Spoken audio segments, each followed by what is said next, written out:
most favorite thing was getting our voices out there.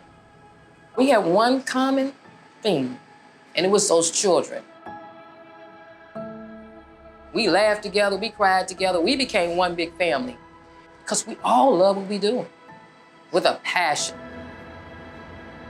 So we right now are at Miss T's Southern Fried Chicken, which is located in the Lakeview area, 3343 North Broadway in Chicago.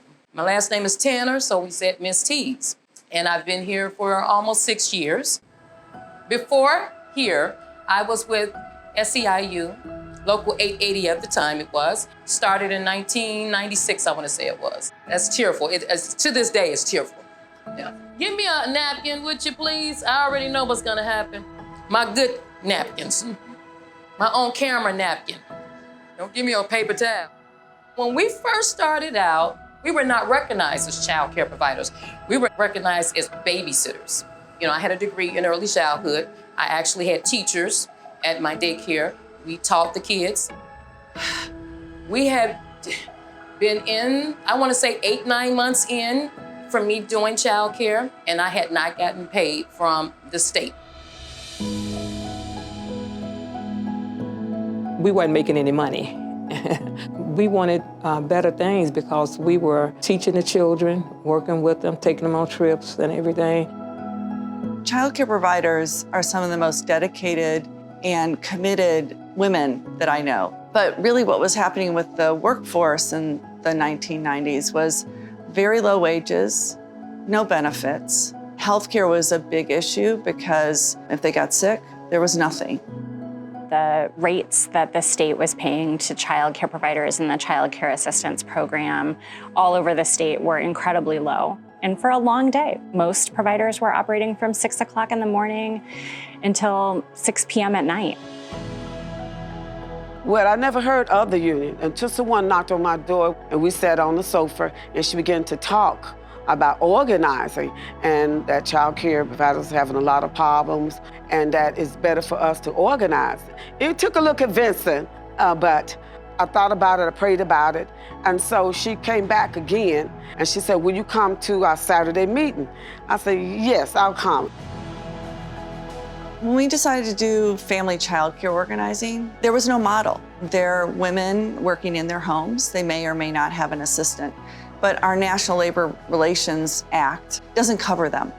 They have no way to form a union and have the right to collectively bargain. So we had to create that right. Illinois was ground zero. Illinois was the place we were going to be able to do these really new, innovative organizing models. They had done this with home care, and elected leaders were willing to do this for child care as well. We had the experience of organizing home and community-based workers. We were very engaged in those communities. So we weren't unknown commodities. Folks knew and were starting to know what SEIU was and who 880 was in particular. I and other organizers drove, I'm sure we drove up and down probably every street in the city of Chicago and in most of the Chicago suburbs in far southern Illinois. Anywhere home child care providers were, we went to go knock on their doors. Bryn Seibert had come to my door, asked me if I wanted to belong to the union, and with no questions asked, yes, because I knew that the union represented professionalism and a voice for workers. And from there, I invited the other women in my community. I'm gonna tell you something. When I went to that first meeting, it was so many people there. And I think I cried then because when you're at home and you're with these kids, you're alone. You don't know who else is going through these issues because you don't know. No one told me that, it was gonna be 9 months before I got paid. For the kids I care for, I have to provide lunch, 2 snacks, and for some kids, dinner. I still have to pay my bills, and I can't pay them. I went to every meeting, I went to every rally, I spoke at every rally. So when we had to go to the state representative, I was speaking, I was telling them how we only got $9 a day. When you break down, if you work 12 hours a day, $9 a day, you're getting paid like $1.75 an hour. I don't know anyone who does that, but we did it. And one of the state representatives, Ken Duncan, he got up, and he looked around the room and he said, well, you guys knew what you were signing up when you were getting $9 an hour. And the whole room exploded. It's a day. And he looked at all of us. He had this look like a revelation. So he said, oh my God, whatever you guys need, I'm gonna sign up for it and I'm gonna back you guys. Many of us have stories that we told to the legislators, the job that we do, and we are important to the parents who we served. They wouldn't be able to go to work. It was not for us. Childcare is very important to these families, to have somebody that they can trust, they can rely on, to make sure that their children are fed, educated. We went back many times. It was an easy task to convince them that we were educators, that we could prepare these children for the next level or for them to be able to move out to, regulative school. But it was a hard convincing both Republicans and Democrats. So I felt that if we come together as one, we are much stronger. So we organized for 7 years, got to this incredible place where we could run an election for 49,000 providers so that SEIU would be the certified representative of 49,000 family child care providers. And that means that we can go to the table with the state to bargain a contract, whereas before they were only promises. It was a game changer.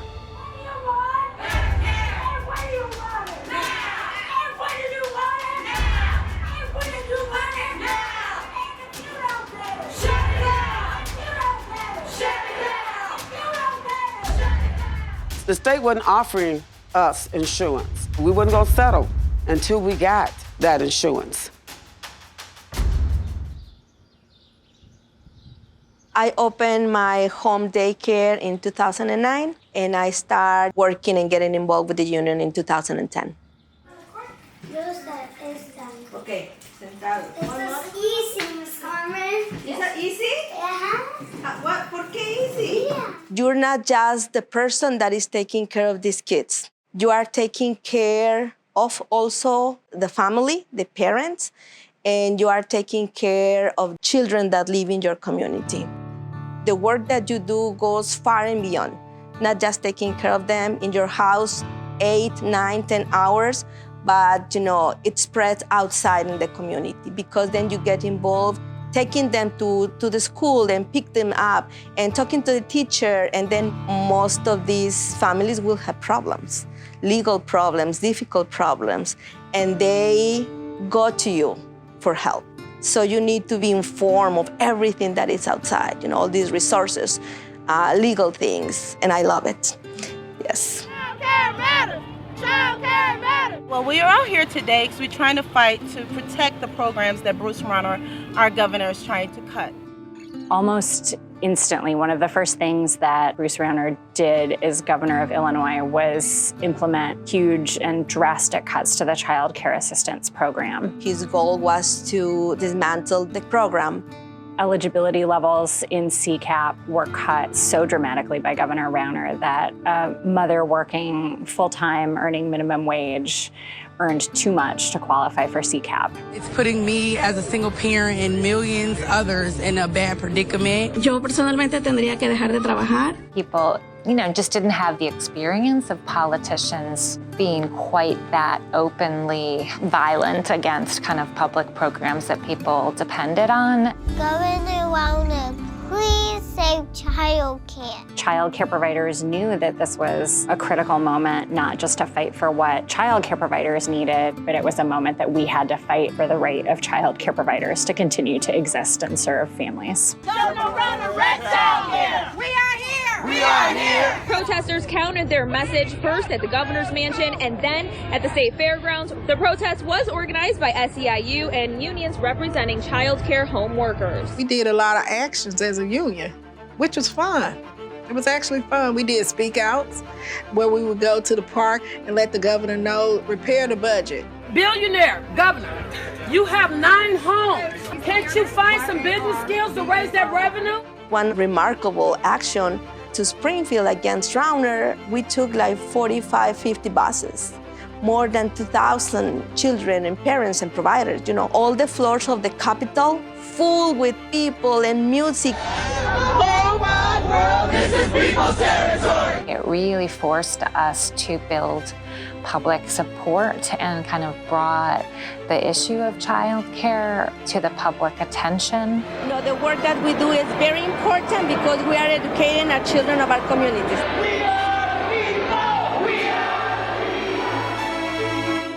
We did not win anything. We were not able to sign a contract with him, but we defend what we have won previously, and it was a fight. Sometimes you don't get what you want when your opponent is strong, but if you stand together, you can still maintain what you have until you can break him down and get him out of office and put someone in that has your same values and concerns. Why did we persevere as child care providers? Because we know our rights. Specific to the Hispanic community, we have fight for every single thing. Our licensing requirements, DCFS, the Rauner administration, he set a list of mandatory trainings. And the consequences for providers that did not comply with these mandatory trainings, these providers will be taken out of the program. Good, very good. And so, you know, with the union, we were able to offer all these trainings and classes so providers won't be kicked out of the program. But those 4 years, you know, we learned a lot. Each and every day that we get up out of our beds and get up and go to work, we do the best because we are the best. We want to make sure that we provide a good quality care to every family that we service because that's who we are. What got me active is the way management treated the employees. It was horrible. And to see the type of pay that people were being paid for the degrees that they have, I'm like, this is just not right. Child care center workers share a lot of the same issues and a lot of the same concerns as family child care providers. That vision has been tainted by the blatant disregard of its employees. Get up, get down. Chicago is a union town. Get up, get down. Chicago is a union town. Get up, get down. Chicago is a union town. In our first contract, we were able to get raises. May not have been a lot, but it was something. We were able to put in language to where they couldn't just walk a person out the door. There had to be steps they had to take. So that was a plus. We were able to get language in around our personal time. So that was a big step. As of right now, every YMCA in the city of Chicago for child care workers is unionized.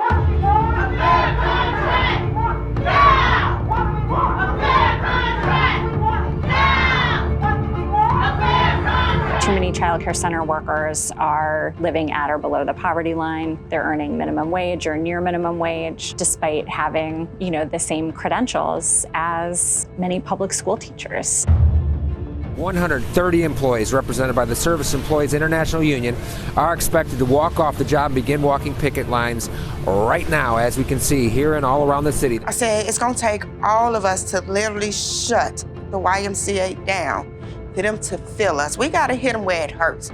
They're not gonna go in them classrooms. They can't do what we do. And when we officially actually went on strike, that was the proudest moment in my life.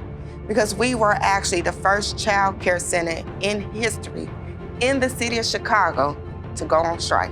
We made history that day. We think they can afford to pay decent wages and a living wage for the workers who do the work here. They was not expecting us to do it. I couldn't have been more prouder because it was pouring down rain and cold and we were still out there. We had so many people supporting us. The teachers union was there. We had some representatives out there with us. People who was running for office was out there with us. I couldn't have been more happy. We are here. We are here. Because we can win. Because we can win. Because we can win. We can win. That was really something. That was really something. We are really awesome. We are really awesome. I have parents who are young teen mothers. I have parents who are single mothers. Having to deal with finding quality child care through the journey of their child's life. So when I see the families that I serve struggling to get these resources or to find out information, accurate information, I just feel that it's my duty to go ahead and seek out this information for them. And then why not go ahead and deliver that information to other providers so they can help the children and families they serve. Happy, happy, happy, happy, happy, happy, yeah! Can't take it no more! Can't take it no more! Can't take it no more! Throughout the COVID pandemic, we were recognized now as essential workers. I believe prior to the pandemic, we were not seen in that light. The COVID pandemic itself shined a light on that. They needed us during a time where, doctors, policemen, firemen, they needed to continue to work throughout the pandemic, and we were there to step in and care for the children. Good morning. Good morning. How are you, Malaya?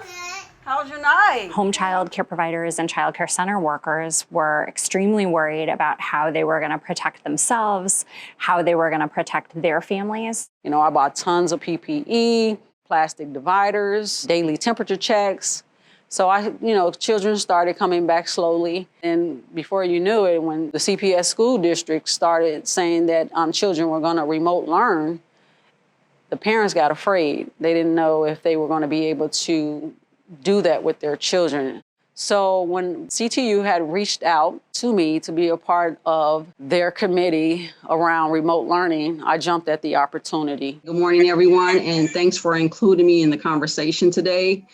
Child care providers are usually not included in the conversation when it comes to educating children. We should always be a part of the equation as far as children, as far as families in our communities. What child care providers are expressing is that we are in fear of children returning to school with no safe plan to open. Children are returning to school and then returning back to daycares, which increases the risk of child care providers, staff, and other children in being exposed to the virus. Do child care providers matter is what I'm asking. It can't be done, impossible, they've said. COVID-19 has really made it clear to folks more than ever before the importance of child care providers and child care work. It truly is essential work. Folks want to continue to work. They're going to need child care. So I think there's a recognition now in a way that wasn't there 10, 15, 20 years ago. And so we want to use that, not just to have more child care providers, but to pay them and provide training for them so that they can do what's needed to help the next generation of kids. We are here today to make noise because we are demanding jobs, we are demanding care, and we are demanding justice. Is that right? Actually, I learned a lot during that rally. A lot of providers are still fighting for better pay. Child care workers are still fighting for their increase in their pay. We are essential workers! We are essential workers! When I say invest in, you say care! Invest in! Care! Invest in!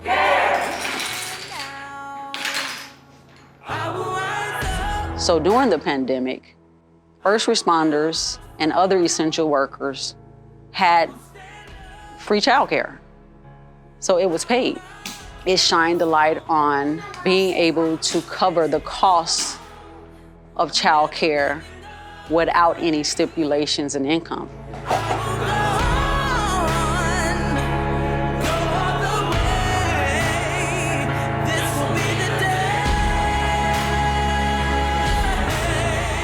Child care is essential.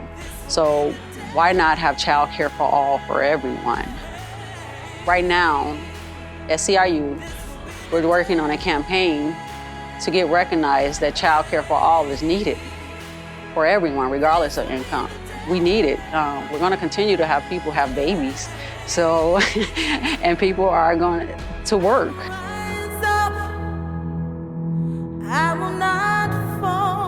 Child care should be a benefit afforded to all.